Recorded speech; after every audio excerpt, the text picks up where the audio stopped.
Assalamu alaikum. Today on Noran Academy, we're going to talk about something profound, the letter you will leave behind. If you find benefit in our discussion, please consider supporting us by subscribing and sharing this as a sadaqah jariyah, that beautiful, ongoing charity that continues to reward you. You know, this is such a powerful way to think about our time here on Earth. Every single one of us is, right now, authoring a message that will last long after we're gone. And no, this isn't about a will or some final note. It's about the very essence of the impact we have. Now, this letter isn't something physical. You're not going to find it on a piece of parchment or paper. It's actually far more permanent because it's not written with ink that can just fade away. It's etched into the world and into the hearts of people through something we use every single day. That's right. It's written with our choices, every single choice we make. You know, from the smallest act of kindness to that really difficult decision to forgive someone. It becomes a word, then a sentence, and then a whole paragraph in this letter.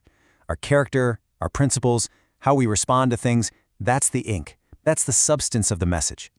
And here's the part that really makes you pause. Once our time is over, that's it. The letter is sealed, there are no more edits, no more chances to revise it. The story of our life, told by our actions, is complete. And that finality, it gives every single moment we have right now an immense weight and incredible significance.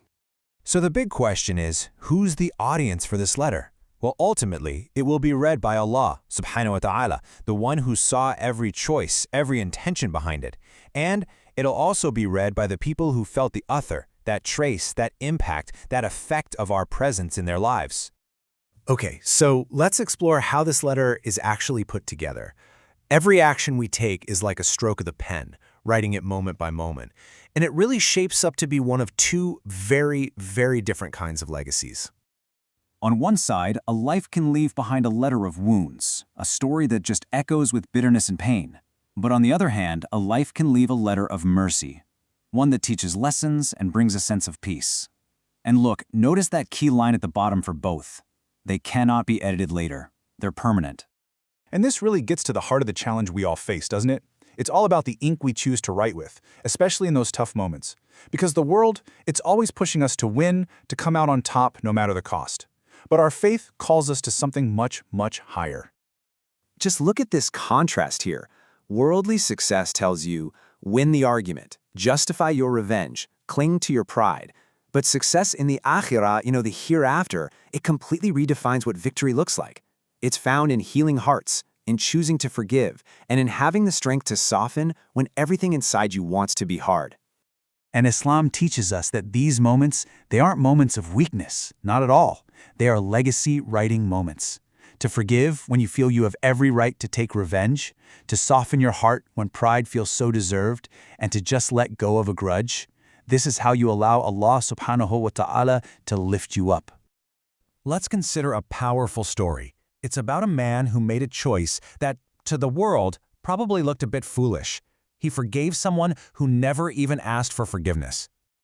Now, the really interesting part of this story is his why. When people asked him about it, this was his simple response. He understood that carrying the weight of a grudge was a burden, a heaviness he didn't want to bring with him on the day of judgment. His focus wasn't on the other person. It was on his own meeting with his Lord. Think about that. That single act of forgiveness from one man created this incredible ripple effect. It softened a whole family. It ended a feud that had been going on for ages, and it became a living lesson in what mercy actually looks like. And this brings us to the true nature of a legacy. A true legacy, a really beautiful letter. It's not about being famous or getting recognition. It doesn't need to be loud. It just flows, quietly and consistently. It's built from every single act of mercy you show, every burden you help lift off someone's shoulders, and every single time you choose not to return harm for harm. You see, each one of these choices becomes another sentence, another beautiful line in the letter that you are authoring right now, in this very moment, realizing that, well, it should lead us to a state of reflection, of self-accountability. So this brings us to a really crucial point. We have to pause and ask ourselves, and be really honest, if my life's letter were to be read today, what would its main message be? Would it be a source of peace for those who read it, or would it be a reminder of pain? And maybe this is the most important question of all. When your letter is finally opened, what's it going to say about the person you chose to be? Did your choices draw people closer to the mercy of Allah subhanahu wa ta'ala, Or did they leave them feeling a sense of fear or distance? Because, at the end of it all, our success isn't measured by how the world remembers us. The greatest success, the true victory, is being welcomed by our Creator with a letter that speaks of our struggle, our sincerity, and our mercy. Let's end on this final thought. The goal isn't to be perfect. None of us are. It's to be sincere. The best legacy we can possibly hope for is to live in such a way that we write a letter we aren't afraid to leave behind. A letter we are hopeful will be received with mercy by the most merciful.